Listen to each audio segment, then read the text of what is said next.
तो chapter 2 offer acceptance and revocation हम लोग बात कर रहे हैं कि कॉन्ट्रैक्ट को बनाने के लिए भी हमें कुछ इंग्रेडिएंट्स की जरूरत होती है, और वो इंग्रेडिएंट्स हमें कहाँ मिलेंगे? चैप्टर 2 में, चैप्टर 3 में, चैप्टर 4 में एंड चैप्टर 5 में। और जब कॉन्ट्रैक्ट बन जाएगा तो अब उस कॉन्ट्रैक्ट को परफॉर्म करना होता है, उसको एग्जीक्यूट करना होता है। परफॉर्म कैसे करना है, परफॉर्मेंस के टाइम पे क्या मसले मसाइल हैं, अगर एक पार्टी सही से परफॉर्मेंस नहीं दे पा रही है तो वो चैप्टर 6, 7, 8, 9, 10, चैप्टर 6, 7, 8, 9, 10, तो ये मोटी मोटी दो ग्रिड्स हैं जो कि इन चैप्टर्स को अपने अंदर समेट के रखती हैं। तो जब भी कोई आपसे पूछे कि भाई कॉन्ट्रैक्ट बनाना है, तो आप कहोगे रुको, बनाना है, आओ चैप्टर 2 से लेके 5 तक का सफर तय करते हैं। और अगर कोई आपसे कहे कि कॉन्ट्रैक्ट बन चुका है, उसको निभाना है, उसको निभाना है, परफॉर्म करना है, तो chapter 6, 7, 8, 9 and chapter 10। I hope कि यहां तक I am all clear. Okay, now let's talk about the essentials. तो मैं एक आपको लिस्ट लिखवा रहा हूं, काइंडली उस लिस्ट को नोट कीजिएगा। आई होप कि आपके पास एक रजिस्टर होगा, साथ में एक पेन भी होगा। मैं आपको लिस्ट ऑफ इंग्रेडिएंट्स लिखवाने वाला हूं, तो काइंडली आपने वो लिस्ट साथ साथ लिखनी है, बल्कि मैं यहां पे भी लिखता जाऊंगा। List of ingredients,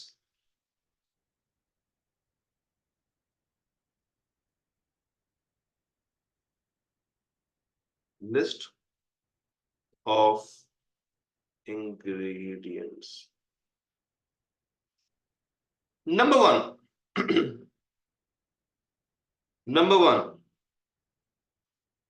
number 1 is एक ऑफर। एक एक ऑफर। नंबर 2, उस ऑफर की एक्सेप्टेंस। एक ऑफर और उस ऑफर की acceptance. Number 3, consideration. Number 3 is consideration. इन सारे अल्फाज के ऊपर तसल्ली से बात होगी, बट जस्ट मैं अभी आपको एक लिस्ट लिखवा रहा हूं। एक ऑफर, एक एक्सेप्टेंस, कंसिडरेशन। उसके बाद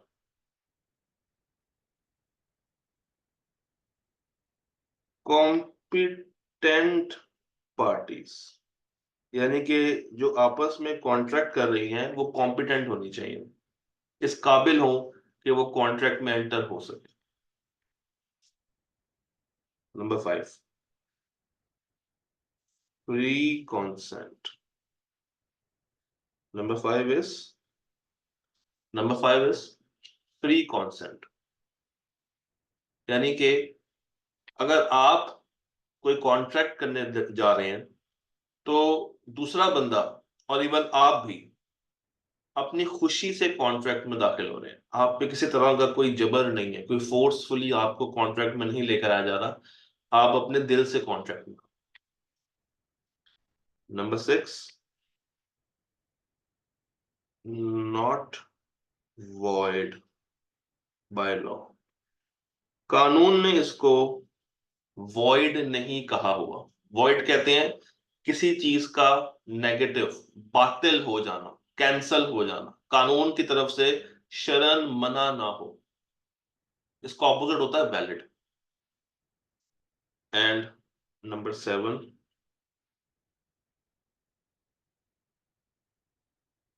नॉट वेजरिंग।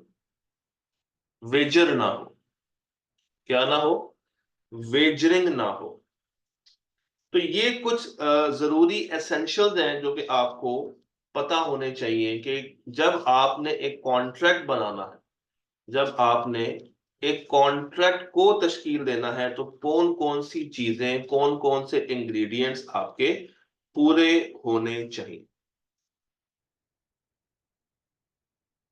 अच्छा, कंसिडरेशन के साथ ना आप लिख लें ऑब्जेक्ट, ऑब्जेक्ट। तो ये 7 बातें हैं, ये 7 पॉइंट्स हैं, ये 7 इंग्रेडिएंट्स हैं। नंबर 1, ऑफर, एक वैलिड ऑफर होनी चाहिए। नंबर 2, एक्सेप्टेंस, एक वैलिड एक्सेप्टेंस होनी चाहिए। नंबर 3, वैलिड कंसिडरेशन और वैलिड ऑब्जेक्ट होना चाहिए। Parties to the contract competent होनी चाहिए। पार्टीज के दरमियान फ्री कॉन्सेंट होनी चाहिए। ये किसी भी तरह से वॉइड ना हो, लॉ ने उसको, कानून ने उसको बाय डिफॉल्ट वॉइड नहीं किया हुआ। एक्सप्रेसली कानून ने ये नहीं कहा कि भाई ये तो वॉइड है। एंड इसमें वेजरिंग का कोई इम्पैक्ट नहीं है, बेट नहीं है, शर्त नहीं। तो ये सारी चीजें मिलके एक वैलिड कॉन्ट्रैक्ट बनाती हैं। ये इंग्रेडिएंट्स हैं किसके, वैलिड कॉन्ट्रैक्ट। चैप्टर 2 से लेके चैप्टर 5 तक हम लोगों ने इन्हीं सारी बातों को कवर करना है। जिस तरह चैप्टर 2 में हम लोगों ने ये पढ़ना, ऑफर और एक्सेप्टेंस। चैप्टर 3 बात करेगा कंसिडरेशन के ऊपर, मैं लिख देता हूं 2, 3, 3। 4 बात करेगा फ्री कॉन्सेंट के ऊपर, और 5 बात करेगा वेजरिंग के ऊपर। 5 बात करेगा वेजरिंग के ऊपर। तो अब हम लोग दाखिल होने वाले हैं एक वैलिड कॉन्ट्रैक्ट को बनाने में। अब आपके सामने मैं एक ट्रायंगल रखता हूं, ये देखिए।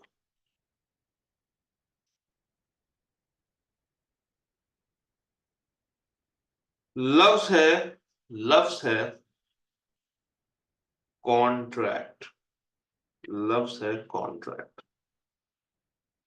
इस कॉन्ट्रैक्ट तक पहुंचने के लिए 2 स्टेप्स हैं। ये है स्टेप 1, ये है स्टेप 2। स्टेप 1 और स्टेप 2। सर सबसे पहले जरा मुझे सोच के बताइए, अगर आपने कॉन्ट्रैक्ट करना हो तो कम से कम कितनी पार्टीज का होना जरूरी है। क्या एक बंदा अपने आप से कॉन्ट्रैक्ट कर सकता है? मैं अगर शीशे के सामने खड़ा होकर कहूं कि भाई मैं अपने आप को 10 किलो आम बेचूंगा, तो क्या ये चीज पॉसिबल है? ये चीज पॉसिबल नहीं है। तो इसका मतलब है कि there should be at least 2 parties. ये बात हमें समझ आई कि sir there should be at least 2 parties, 2 parties होनी चाहिए। ठीक है, इसका मतलब है कि एक पार्टी है ये, और एक पार्टी है ये। इन दोनों ने अगर आपस में मिलना हो, अगर इन दोनों ने आपस में कोई डील एग्जीक्यूट करनी हो, तो डेफिनेटली इनमें से कोई फर्स्ट स्टेप लेगा, इनमें से डेफिनेटली कोई फर्स्ट स्टेप लेगा। वो जाएगा दूसरे के पास, तभी ये बात इनिशिएट हो पाएगी।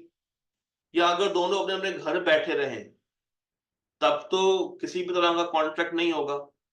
तो इन दोनों में से किसी एक को उठना पड़ेगा, किसी एक को इंटेंशन जाहिर करनी पड़ेगी, किसी एक को पहला कदम लेना पड़ेगा। पहला कदम, किसी एक को फर्स्ट स्टेप डालना पड़ेगा। लेट से मैं कहता हूं कि ये मिस्टर ए है और इसने फर्स्ट स्टेप ले लिया। लेट से मिस्टर ए जाते हैं मिस्टर बी के पास। और जाकर उसको कहते हैं कि यार मेरी बात सुनो, कल तुमने मेरे घर दावत पे आना है, कल तुमने मेरे घर दावत पे आना है।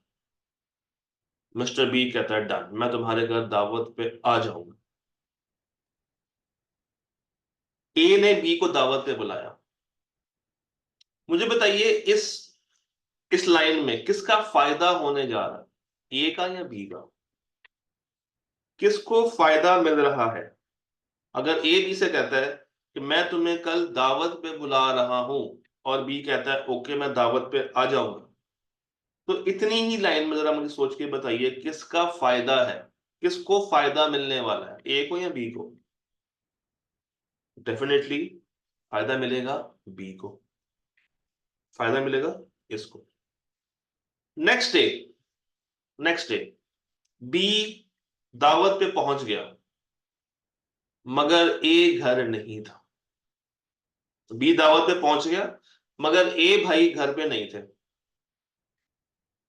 तो बताइए, क्या बी ए के ऊपर कानूनी कार्रवाई कर सकता? क्या मिस्टर बी मिस्टर ए के ऊपर किसी भी तरह की कोई कानूनी कार्रवाई कर सकता है? क्या कहते हैं आप लोग? ए ने बी को दावत पे बुलाया था, बी पहुंच गया, मगर ए घर पे नहीं है, ताला लगा हुआ है। तो क्या बी ए के खिलाफ कोर्ट जा सकता है? किसी भी तरह की कोई कानूनी कार्रवाई कर सकता है कि भाई इसने मुझे खाने में बुलाया था, अभी घर पे नहीं है, तो लिहाजा मैं कोर्ट में केस कर रहा हूं? क्या कोर्ट ऐसे केस को मानेगी? जी, सबने बताना है, ये सवाल सबसे है। क्या कोर्ट ऐसे किसी भी केस को मान सकती है? नहीं मानेगी। कोर्ट का जवाब क्या होगा आपके नजदीक? कोर्ट क्या स्टेटमेंट पास करेगी जब भी अपना ये अप्लाई करने के लिए जाएगा कोर्ट के पास? तो कोर्ट का रद्द अमल क्या होगा? कोर्ट कहेगी कि भाई ये तुम दोनों का आपस में ये तुम दोनों का आपस में समाजी समाजी वादा था। समाजी कहते हैं सोशल, सोशल वादा था। तो ये बेहतर है कि आपस में खुद ही सुलझाओ, इस तरह के मसले लेके हमारे पास ना आओ, इस तरह के मसले लेके हमारे पास आने की जरूरत नहीं है, ये आपस में खुद ही डील करो। तो इसका मतलब है कि कोर्ट ने इसको अपनाने से इनकार कर दिया। चले इसका रिवर्स कर लेते हैं। ए ने बी को दावत दी, और नेक्स्ट डे ए ने बड़ा इंतजाम कर लिया था बी के लिए, सब कुछ बना लिया। उसका कोई 20,000 रुपये लग गया दावत पे, मगर दावत के टाइम पे बी नहीं पहुंचा, बी ने डिच करा दिया। तो अब ये बताइए, क्या ए बी से 20,000 रुपया रिकवर कर सकता है जो उसने दावत पे खर्च किया है? क्या वो उससे वो 20,000 रुपया खर्च कर पाएगा, ले पाएगा वापस? नहीं ले पाएगा। क्या ए बी के खिलाफ अदालत जाएगा कि भाई इसने आना था, ये नहीं आया, तो लिहाजा वो 20,000 रुपया मुझे दे दिया जाए? नहीं। कोर्ट क्या बोलेगी? कोर्ट ये बोलेगी कि भाई तुम दोनों का समाजी प्रॉब्लम है, सोशल प्रॉमिस था, इसमें हमें घसीटने की जरूरत नहीं, इसमें हमें घसीटने की जरूरत नहीं है, हम तुम्हारा कुछ नहीं कर सकते, क्योंकि ये इनफोर्सेबल बाय लॉ नहीं।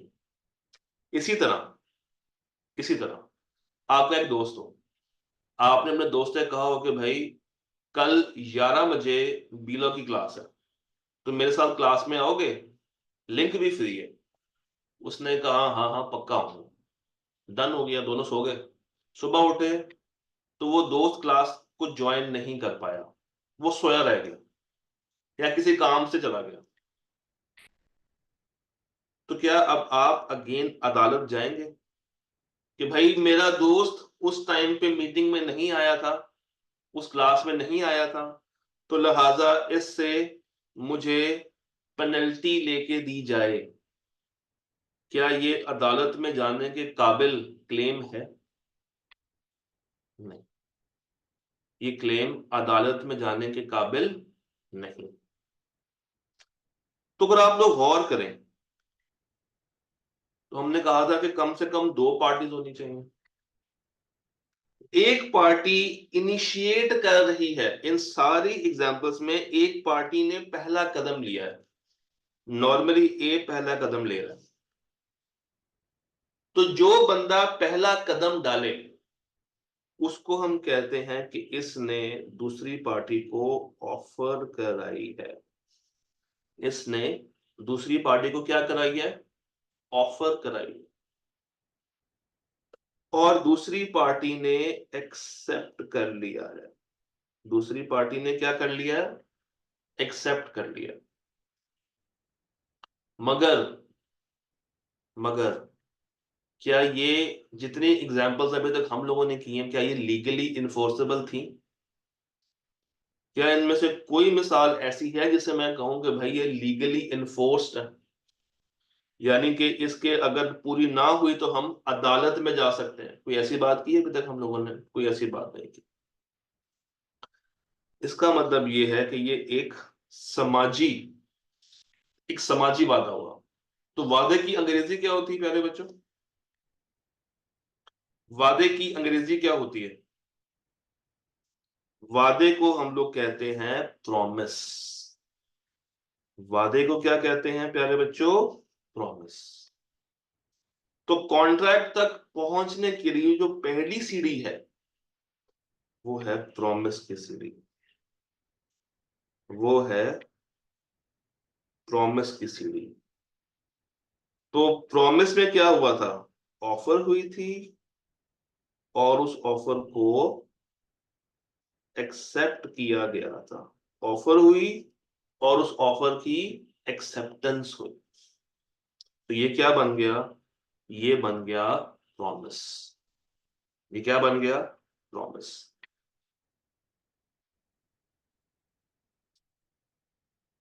अब स्टेप 2 पे चलते हैं। सोच के बताइएगा, ए और बी ने जब आपस में ये वादा किया था खाने पीने वाला कि तुम मेरे घर दावत पे आना, मैं तुम्हें दावत करवाऊंगा, आप लोगों ने मुझे ये कहा था कि सर इसमें सिर्फ एक ही पार्टी को फायदा पहुंच रहा है। तो इसका मतलब यह है कि दूसरी पार्टी को इन रिटर्न कुछ नहीं मिल रहा। ए ने बी को कहा दावत पे आओ, बी ने कहा ओके। तो नेक्स्ट डे फायदा मिलेगा बी को। ए का तो नुकसान हो रहा है, ए का तो खर्चा हो रहा है, ए को तो कुछ नहीं मिला। इसका मतलब ये है कि इस वादे में कंसिडरेशन वन साइडेड है। कंसिडरेशन क्या है? वन साइडेड है। तो ये क्या बन गया था? प्रॉमिस। ये क्या बन गया था? प्रॉमिस। अच्छा, कंसिडरेशन क्या होती है? कंसिडरेशन कहती है समथिंग इन रिटर्न, अदले का बदला। कंसिडरेशन कहते हैं समथिंग इन रिटर्न, यानी कि एक हाथ दो और दूसरे हाथ लो। मैं एक मिसाल देता हूं। ए ने बी से कहा ए ने बी से कहा कि मैं तुम्हें ये मोबाइल फोन बेचना चाहता हूं। मैं तुम्हें ये मोबाइल फोन बेचना चाहता हूं। बी ने कहा हाँ हाँ मैं ये मोबाइल फोन लेने को तैयार हूं। ए ने कहा मैं तुम्हें मोबाइल फोन बेचना चाहता हूं। बी ने कहा हाँ हाँ मैं लेने को तैयार हूं। ए ने कहा ये मोबाइल फोन मैं 50,000 रुपए का दूंगा। बी ने कहा मुझे ये ऑफर मंजूर है। तो अब ये बताइए, ए को क्या मिलेगा और बी को क्या मिलेगा? इस ट्रांजैक्शन से ए को क्या बेनिफिट हो रहा है? ए को पैसे आएंगे। और पैसे कितने आएंगे? 50,000 रुपया। कितने आएंगे पैसे? 50,000। और बी को इन रिटर्न क्या मिलेगा उस 50,000 खर्चने पे? बी को क्या मिलेगा? बी को मिलेगा मोबाइल। बी को मिलेगा मोबाइल। तो एक ऐसा प्रॉमिस, अब आप जरा गौर करें तो इसमें दो वादे होंगे। ए ने बी से एक प्रॉमिस किया मोबाइल बेचने का, और बी ने ए से प्रॉमिस किया है पैसे देने का। मगर इस ट्रांजैक्शन में दोनों को फायदा हो रहा है। इस ट्रांजैक्शन के अंदर दोनों पार्टीज को फायदा पहुंच रहा है। दोनों पार्टीज को कंसिडरेशन ट्रांसफर हो रही। दोनों पार्टीज को कंसिडरेशन ट्रांसफर हो रही। तो जब इस प्रॉमिस के अंदर, अब जरा इक्वेशन को आप लोगों ने समझना है। प्रॉमिस के अंदर जब इस प्रॉमिस के अंदर दोनों पार्टीज के लिए कंसिडरेशन आ जाए, दोनों पार्टीज के लिए कंसिडरेशन आ जाए, तो हम कहते हैं कि अब ये प्रॉमिस इवॉल्व हो गया है। ये प्रॉमिस इवॉल्व हो गया है, और इवॉल्व होके इसको एग्रीमेंट का नाम दे दिया जाता है। इवॉल्व होके ये क्या बन गया है? ये बन गया है एग्रीमेंट। इवॉल्व होके प्यारे बच्चों ये क्या बन गया है? एग्रीमेंट, जिसमें कंसिडरेशन है फॉर ईच अदर। कंसिडरेशन है फॉर बोथ या फॉर ईच अदर, मैं बोथ लिख देता हूं। Consideration for both the parties, this is called agreement. This is called agreement. अब इसी मिसाल को जरा दोबारा से करते हैं।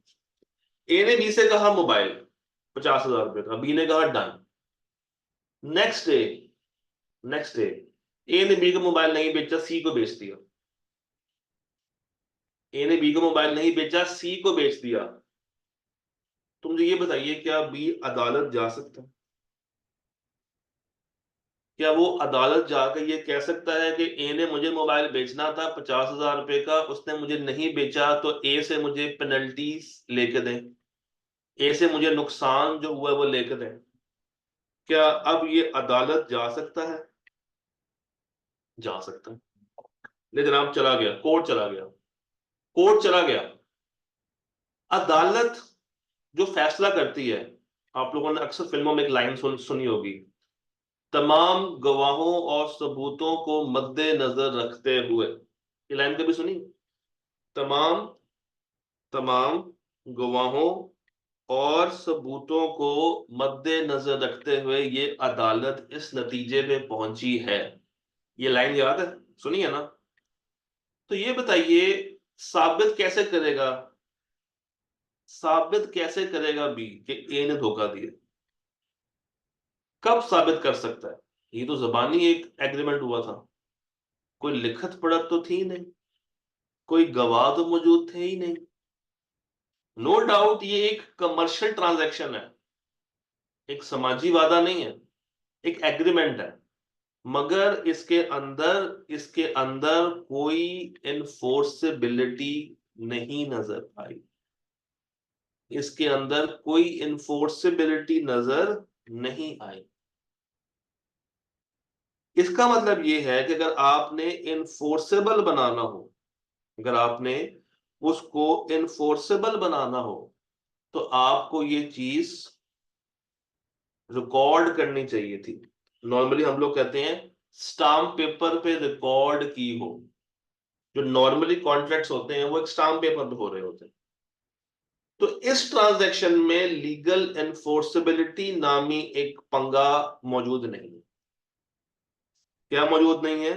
लीगल एनफोर्सेबिलिटी नामी एक चीज।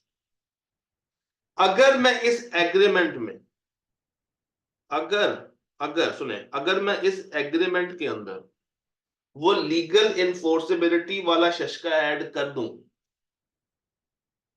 तो उस वक्त मैं कहूंगा कि सर मुबारक हो, अब आपने कॉन्ट्रैक्ट बना दिया। यानी कि अब नई इक्वेशन आ रही है, agreement plus enforceability. Agreement plus enforceability. तो ये क्या बन जाएगा प्यारे बच्चों, ये बन जाएगा कॉन्ट्रैक्ट। ये क्या बन जाएगा, कॉन्ट्रैक्ट।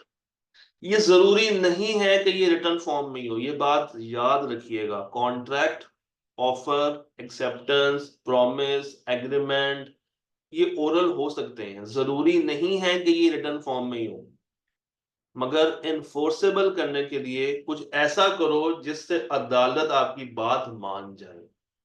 उसकी वॉइस रिकॉर्ड कर लो अगर ओरल करना है तो, और अगर लिखत पढ़त में हो रहा है तो एक स्टाम्प पेपर पे कर लो जिसकी कोई वैल्यू हो, कोई हैसियत हो अदालत के सामने, जिसकी कोई वैल्यू हो, कोई हैसियत हो अदालत के सामने।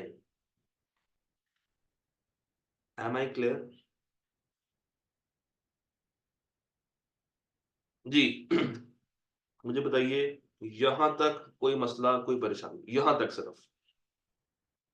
अगर स्टैम्प पेपर नहीं है और रिटर्न फॉर्म में है तो फिर दोनों पार्टीज के साइन होने चाहिए, दोनों पार्टीज का शनाख्ती कार्ड साथ अटैच हुआ हो, और उस कागज को किसी ऑफिसर ने, गवर्नमेंट के किसी ऑफिसर ने अप्रूव किया हो, या किसी लेटर हेड पे हो जो कि किसी कंपनी का लड़का या किसी पार्टनरशिप का लेटर हेड हो।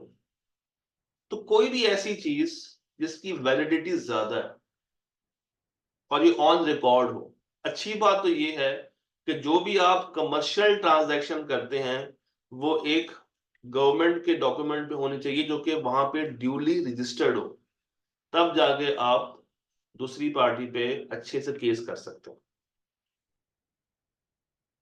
तब जाके आप दूसरी पार्टी पे अच्छे से केस करके उसको पकड़ सकते हैं। तो प्यारे बच्चों, अभी तक हम लोगों ने क्या पढ़ा? अभी तक हम लोगों ने ये पढ़ा है,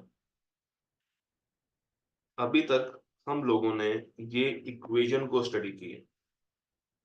हम लोगों ने कहा प्रोपोजल, अच्छा प्रोपोजल ऑफर को कहते हैं।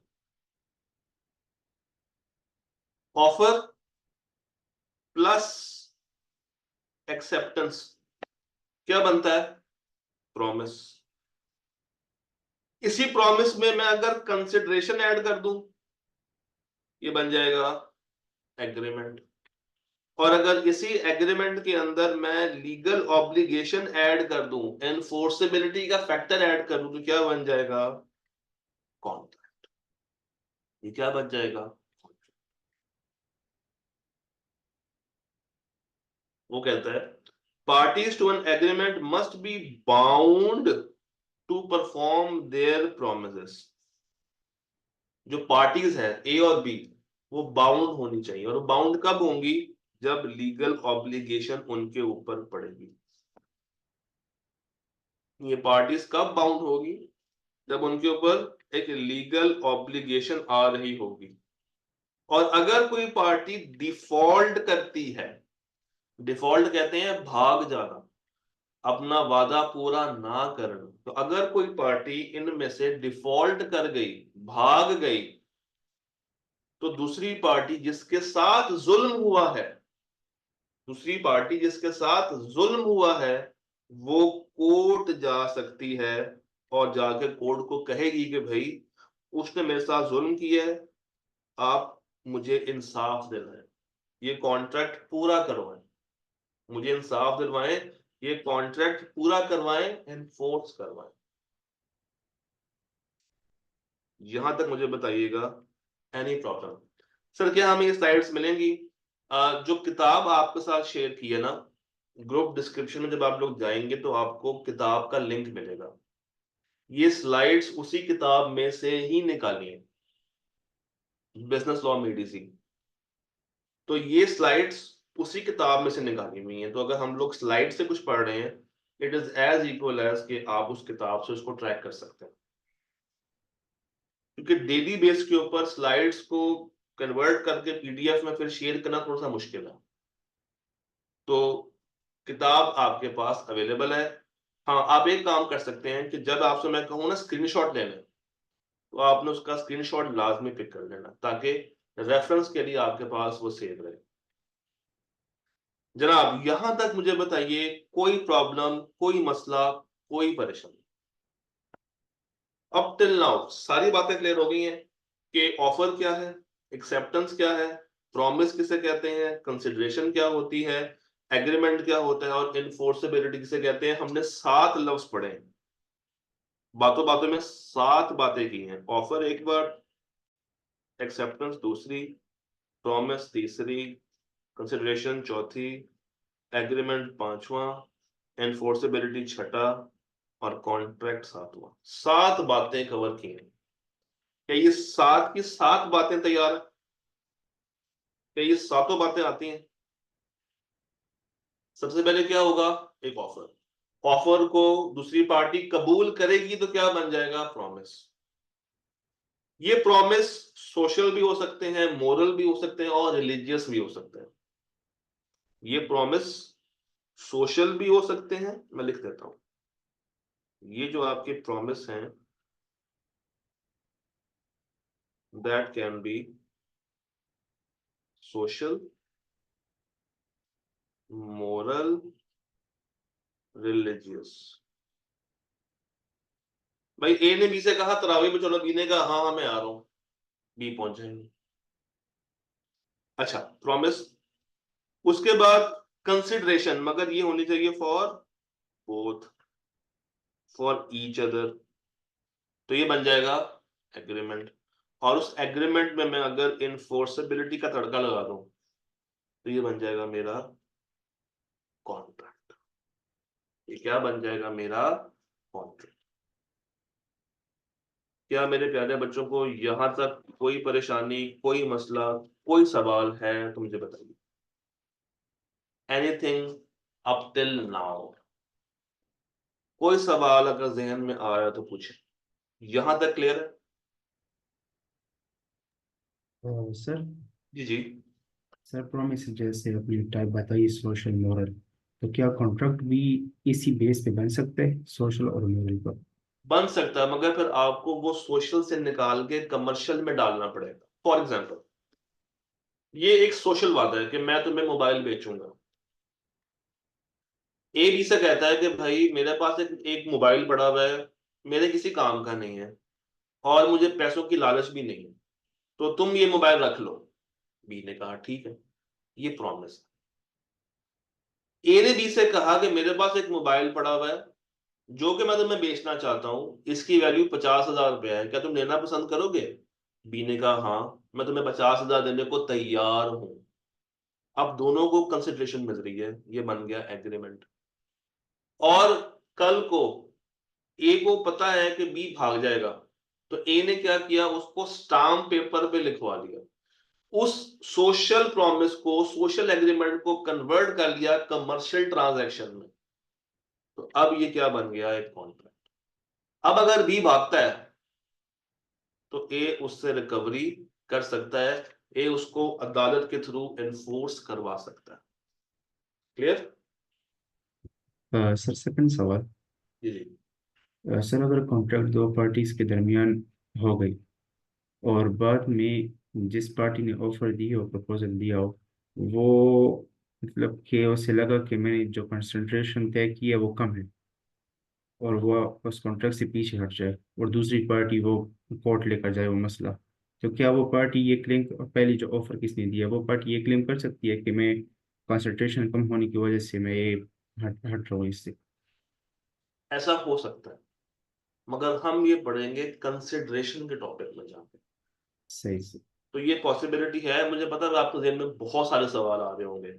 और एक कॉमन सवाल आता है, अदालत में क्या होगा, कोर्ट कैसे फैसला करेगी? तो एक बात मैं यहीं पे क्लियर कर दूं आज, हमारा जो लॉ है उसका नाम है कॉन्ट्रैक्ट एक्ट। इसने कॉन्ट्रैक्ट बनाने में और उसकी परफॉर्मेंस करने में आपको चीजें बतानी है। अगर एक पार्टी भाग रही है तो हम ये कहेंगे कि वो कोर्ट में जा सकती है, हम उसको कोर्ट के दरवाजे तक छोड़ आएंगे। अदालत के अंदर क्या होगा वो हमारे सिलेबस का पार्ट नहीं। ये बात याद रखना है कि कोर्ट क्या फैसला करेगी, वकील कैसे जरा करेगा, वो कैसे बचेगा, वो हमारा मकसद नहीं है। हमारा मकसद क्या है? कॉन्ट्रैक्ट कैसे बनेगा और उस कॉन्ट्रैक्ट को कैसे कैसे परफॉर्म किया जा सकता है। हम मैक्सिमम ये पढ़ेंगे कि दूसरी पार्टी अदालत जा सकती है। अब अदालत में सजा कितने मिलेगी, अदालत का फैसला कैसे आएगा, कब आएगा, जिरा कैसे होगी, मुल्जिम कौन है, मुस्लिम कौन है, ये सारी चीजें अदालत के अंदर है। उसका कॉन्ट्रैक्ट एक्ट से कोई ताल्लुक वास्ता नहीं। तो ये बात आप लोगों ने हमेशा जहन में रखनी है। और कंसिडरेशन के ऊपर एक प्रॉपर चैप्टर है, चैप्टर 3 में डिटेल तसल्ली से बात करेंगे कि व्हाट इज कंसिडरेशन। अभी जितना सिंपल रह के चलेंगे उतने कॉन्सेप्ट्स भी माइंड में सिंपल और बने हुए रहेंगे। ओके, नेक्स्ट नेक्स्ट एक स्टेप पीछे आते हैं। अब इनको जरा डिफाइन कर लेते हैं। अच्छा, बिजनेस लॉ में जहां जहां पे डेफिनेशंस हैं, वो डेफिनेशंस आप लोगों ने क्रैम लाजमी करनी है। डेफिनेशंस को विदाउट क्रैमिंग नहीं जाने देना। तो सबसे पहले जो डेफिनेशन आई है मेरे सामने वो आई है प्रॉमिस की। किसकी आई है? प्रॉमिस की। प्रॉमिस में क्या हुआ था, अगर मैं इसको भी भूल जाऊं कि क्या लिखा हुआ है। प्रॉमिस में क्या हुआ था? प्रॉमिस में एक ऑफर हुई थी और उस ऑफर को एक्सेप्ट किया गया था। तो अगर एक ऑफर हो और दूसरी पार्टी कबूल ना करे तो क्या वो कभी प्रॉमिस बन सकता है? ए ने बी से कहा तो मेरे घर खाने पे आओगे, बी ने कहा नहीं, तो क्या ये प्रॉमिस बन गया? जी, बी के इनकार करने से, एक्सेप्ट ना करने से क्या ये प्रॉमिस में तब्दील हुआ? हुआ कि नहीं हुआ? प्रॉमिस में तब्दील नहीं हुआ, क्योंकि प्रॉमिस उस वक्त बनता है जब दूसरी पार्टी कबूल कर लेती। प्रॉमिस उस वक्त होता है जब दूसरी पार्टी उसको मनोवन मान लेती, उसने मनोवन नहीं माना। तो प्रॉमिस उस वक्त बनता है जब एक पार्टी ऑफर करे और दूसरी पार्टी उस ऑफर को एक्सेप्ट करे। आइए देखते हैं। When the person to whom the proposal is made, जब किसी बंदे को प्रपोजल की जाती है, प्रपोजल कहते हैं ऑफर को, जब किसी बंदे को प्रपोजल की जाए, हम किसकी बात कर रहे हैं, ए की या बी की? किसकी बात कर रहे हैं यहाँ पे, ए की बात कर रहे हैं या बी की बात कर रहे हैं? हम बी की बात कर रहे हैं, हम बी की बात कर रहे हैं।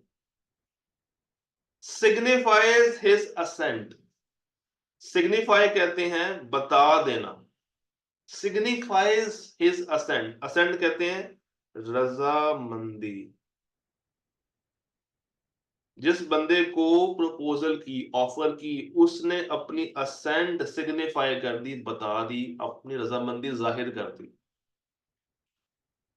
The proposal is said to be accept. तो क्या कहेंगे कि जनाब प्रपोजल आपकी कबूल हो गई है, proposal is said to be accepted, यानी कि एक्सेप्टेंस आ गई। एक प्रपोजल जब कबूल हो जाए तो क्या बन जाती है? Promise. A proposal when accepted becomes a promise. जब इसको आपने कबूल कर लिया तो प्यारे बच्चों ये क्या बन गई? ये बन गई है प्रॉमिस। अच्छा, अब आप लोगों ने कहा था कि दो पार्टीज हैं, आइए उन पार्टीज को नाम देते हैं। एक बंदा जो कि चीजों को इनिशिएट कर रहा है, जिसने सबसे पहले इंटेंशन जाहिर की है, जिसने सबसे पहले उठ के ऑफर की है, प्रपोजल की है, उसको हम कहते हैं ऑफरर। उसको हम क्या कहते हैं? ऑफरर। ऑफरर, इसके एंड पे अर आता है, ओ आर आता है।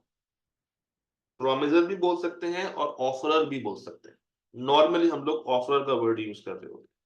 और जिसको की गई है, यानी कि मिस्टर बी, जिसको मैंने वो ऑफर की है, वो कहलाएगा ऑफरी। वो क्या कहलाएगा? ऑफरी, या दूसरे अल्फाजों में प्रोमिसी। ऑफरी या promisee. The person making the proposal, यानी कि मिस्टर ए, वो कौन है? ऑफरर। और मिस्टर बी, जिसको जिसको ये किया गया था, जिसने एक्सेप्ट किया, वो कहलाएगा ऑफरी। क्या कहलाएगा? ऑफरी। तो जो मैंने आपको शुरू में कहा था कि ये दो पार्टीज के दरमियान होता है, ये दो पार्टीज के दरमियान होता है, तो एक पार्टी ऑफरर है और दूसरी पार्टी ऑफरी है। मैंने एक को ओ आर लिखा है, एक को डबल ई लिखा है। Offeror, offeree, offeror, offeree. तो हमें प्रॉमिस समझ आया। अब एग्रीमेंट को समझते हैं। वो कहता है एवरी प्रॉमिस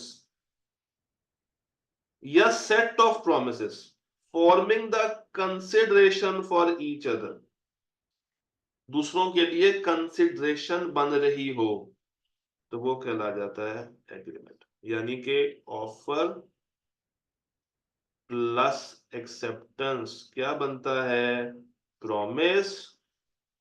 और प्रॉमिस में मैं अगर कंसिडरेशन ऐड कर दूं तो क्या बन जाएगा? एग्रीमेंट। और वो एग्रीमेंट जो कि इनफोर्सेबल बाय लॉ हो, वो क्या कहलाता है? वो कहलाता है कॉन्ट्रैक्ट। हर वो एग्रीमेंट जो कि इनफोर्सेबल बाय लॉ हो, हर वो एग्रीमेंट जो कि इनफोर्सेबल बाय लॉ हो, वो क्या कहलाता है प्यारे बच्चों? कॉन्ट्रैक्ट। हर वो एग्रीमेंट जो कि इनफोर्सेबल बाय लॉ हो, वो क्या कहलाएगा? कॉन्ट्रैक्ट। क्या मेरे प्यारे बच्चों को ये तीन डेफिनेशन समझ आ गई आज की?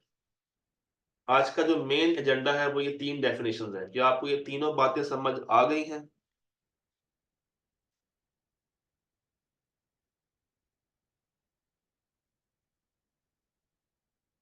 जी। मुझे सबसे आंसर चाहिए काइंडली। जब मैं पूछता हूं तो मैं पूरी ऑडियंस से पूछ रहा होता हूं, तो बताइए।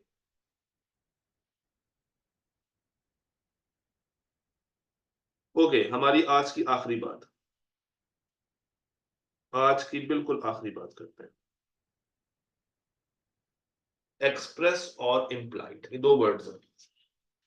एक्सप्रेस और इम्प्लाइड। ऑफर हो, मेरी बात सुनिएगा गौर से। ऑफर हो, एक्सेप्टेंस हो, प्रॉमिस हो, ये एक्सप्रेस भी हो सकते हैं और इम्प्लाइड भी हो सकते हैं। एक्सप्रेस भी हो सकते हैं और इम्प्लाइड भी हो सकते हैं। अब इनमें क्या फर्क है? एक्सप्रेस कहते हैं हर वो चीज जो कि लिखत पढ़त में हो, इन राइटिंग हो, या आपने बोल के की हो। देख रहे हैं एक के हाथ में कलम है और एक कुछ बोल रहा है। तो अगर ऑफर है, एक्सेप्टेंस है, ऑफर या acceptance is made in words, अल्फाजों में है, और ये अल्फाज रिटन फॉर्म में हो सकते हैं या ओरल फॉर्म में हो सकते हैं, इट मीन्स कि ये एक्सप्रेस प्रॉमिस है। ये क्या है? एक्सप्रेस प्रॉमिस है। इसको आप एक्सप्रेस ऑफर भी कह सकते हैं, एक्सप्रेस एक्सेप्टेंस भी कह सकते हैं, एक्सप्रेस प्रॉमिस भी कह सकते हैं, कुछ भी कह सकते हैं। एक्सप्रेस का वर्ड सांस लगाया होगा। और अगर इशारों में हो, जेस्चर्स में हो, इज मेड अदरवाइज, यानी कि ओरल और रिटन के अलावा अगर किसी और तरीके से ऑफर या एक्सेप्टेंस हो रही हो, तो वो कहलाएगा implied. From actions, from gestures, वो कहलाएगा इम्प्लाइड। वो क्या कहलाएगा? इम्प्लाइड। तो एक्सप्रेस क्या है? बोल के, लिख के। और इम्प्लाइड क्या है? इसके अलावा किसी भी और तरीके से, इसके अलावा किसी भी और तरीके से, वो क्या है? इम्प्लाइड। जिस तरह फॉर एग्जाम्पल, आप ट्रैफिक में खड़े हुए और अचानक से एक बच्चा आता है गाड़ी का शीशा साफ करना शुरू कर देता। शीशा साफ कर रहा है, कर रहा है, कर रहा है। वो शीशा साफ करना, उसकी तरफ से आपको ऑफर आ रही है कि मैं तुम्हारी गाड़ी का शीशा साफ कर रहा हूं। ये है implied offer, without any words. वो एक्शन से आपको ऑफर कर रहा है, शीशा साफ कर रहा है। अब अगर तो आप गाड़ी में बैठे हुए हैं और आपने उसको इस तरह हाँ का सर हिला दिया, ऐसे कर दिया, इट मीन्स कि आपने बोला कुछ नहीं, आपने इम्प्लाइड एक्सेप्टेंस दे दी। आपने कुछ नहीं बोला, मगर आपने उसको इम्प्लाइडली एक्सेप्ट कर लिया इस तरह करके। और अगर आप ऐसे करें, इट मीन्स कि आपकी तरफ से इम्प्लाइड रिजेक्शन है कि भाई पीछे हो जाओ। और अगर आप शीशा खोल के उसको कह रहे हैं कि भाई रुक जाओ, तो वो इम्प्लाइड नहीं है, वो एक्सप्रेस है। या अगर वो बंदा पहले आके आपसे पूछे कि क्या मैं आपकी गाड़ी का शीशा साफ कर दूं, तो वो इम्प्लाइड नहीं है, वो एक्सप्रेस है। तो implied is from actions, implied is from the actions. इसी तरह अक्सर आप लोग देखते हैं जूते साफ करने वाले, शू शाइनर्स, वो एकदम से आएंगे और आपके शूज को साफ करना शुरू कर देंगे बगैर कुछ कहे। वो इम्प्लाइड है। और अगर वो बोल के पूछे, तो वो एक्सप्रेस है। आप स्टेशन पे उतरते हैं, कूली फटाफट से आगे सामान उठा लेंगे, वो इम्प्लाइड है। बट अगर वो कूली आपसे पूछ रहा है, वो एक्सप्रेस है। एक बंदे ने दुकान पे लिख के लिखाया हुआ है कि नाप तोल में कमी पेशी करने वाला मुसलमान नहीं है, वो एक्सप्रेसली बता रहा है कि नाप तोल में कमी नहीं करनी चाहिए। और अगर एक बंदा, लिखा कुछ नहीं हुआ मगर उसका ईमान पक्का है, वो नाप तोल में कमी नहीं करता, तो वो क्या है, इम्प्लाइड है। एक बंदा आके फेसबुक पे कहता है कि मैं आज से पढ़ने वाला हूं, मुझे प्लान चाहिए, वो एक्सप्रेस है। दूसरा बंदा ये शौक हरकतों से बाज रहता है और खुद ही से बस पढ़ रहा होता है, उसका फोकस पढ़ाई की तरफ ज्यादा है, वो इम्प्लाइड है। तो express is anything which is oral और which is written, and implied means anything which is from actions, which is from actions. तो आज के लिए इतना है। पता है हमने किताब का कितने ज्यादा सफे पढ़ लिए? शायद एक सफा पढ़ा, वो भी एक ही साइड पढ़ी होगी। तो अगर आपने किताब को एक्सेस करना है, तो आप ग्रुप की डिस्क्रिप्शन में जाकर उस किताब को एक्सेस कर सकते हैं। जितना अभी तक हम लोगों ने पढ़ा है उसमें से मुझे बताइए, if you have any question, any curies, any ambiguities, कोई सवाल, कोई मसला, कोई परेशानी, बताइए। सर जी जी। सर अभी आपने इम्प्लाइड और एक्सप्रेस का जो कंसेप्ट वो समझाया, तो इसमें आप स्लाइड पे देखिए तो एक्सप्रेस प्रॉमिस और इम्प्लाइड प्रॉमिस। तो प्रॉमिस में जैसे आपने पहले बताया कि ऑफर प्लस एक्सेप्टेंस होती है। तो यहाँ पर मेरा सवाल ये है कि अगर तो ऑफर जो है, एक्सप्रेस हो और एक चीज इम्प्लाइड हो, तो क्या होगा, ये जी नहीं जी, वो समझ। कौन सा टर्म होगा? हाँ, वो अगर किसी भी जगह पे कोई चीज एक्सप्रेसली आ गई है ना, जिस तरह एक्सप्रेस ऑफर है या एक्सप्रेस एक्सेप्टेंस है, कोई भी एक चीज अगर एक्सप्रेस हो गई है, तो हम उसको एक्सप्रेस प्रॉमिस ही बनाएंगे, फिर उसको सही। इम्प्लाइड नहीं बनाएंगे। इम्प्लाइड होने के लिए दोनों पार्टीज को एक्शंस के थ्रू डील करना जरूरी है। सही। कोई और सवाल?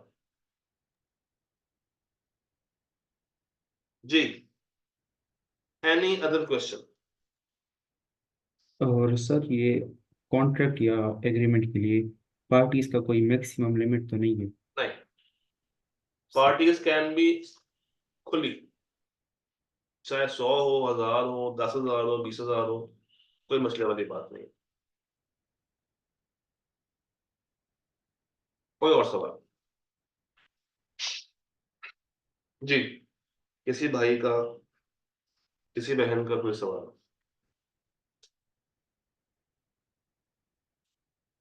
चीजें क्लियर हो रही हैं, ये बताइए।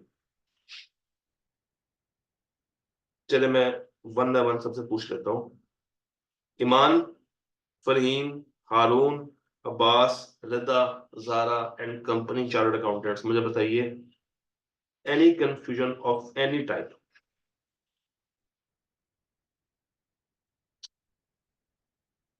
Done. अब आपने क्या करना है, आपने डेली बेस पे जितना पढ़ा होगा उसको बस रिवाइज करना। हम लोग डेली बहुत कम पढ़ेंगे, मगर जो पढ़ेंगे वो लॉजिकल होगा। तो जितना आज पढ़ा है उसमें 3 डेफिनेशंस हैं, वो याद करनी है, बाय हार्ट याद करनी है। प्रॉमिस की, एग्रीमेंट की, कॉन्ट्रैक्ट की, और वो जो इक्वेशंस आपको बताई हैं वो पता होनी चाहिए, जो इंग्रेडिएंट्स लिखवाए हैं वो आपको आने चाहिए। तो दैट बीइंग सेड, कल हम लोग इससे आगे ही चलेंगे। डन हो गया। और कल मैं आपको एक और कॉन्सेप्ट से इंट्रोड्यूस करवाऊंगा, that is CCQ, conceptual based questions. वो ऐसे सवाल हैं जो कि शॉर्ट क्वेश्चंस हैं और आपका कॉन्सेप्ट मजीद स्ट्रॉन्ग कर देंगे। तो कल हम लोग उनको भी बात करेंगे। कल मुलाकात करते हैं, तब तक के लिए अल्लाह हाफिज।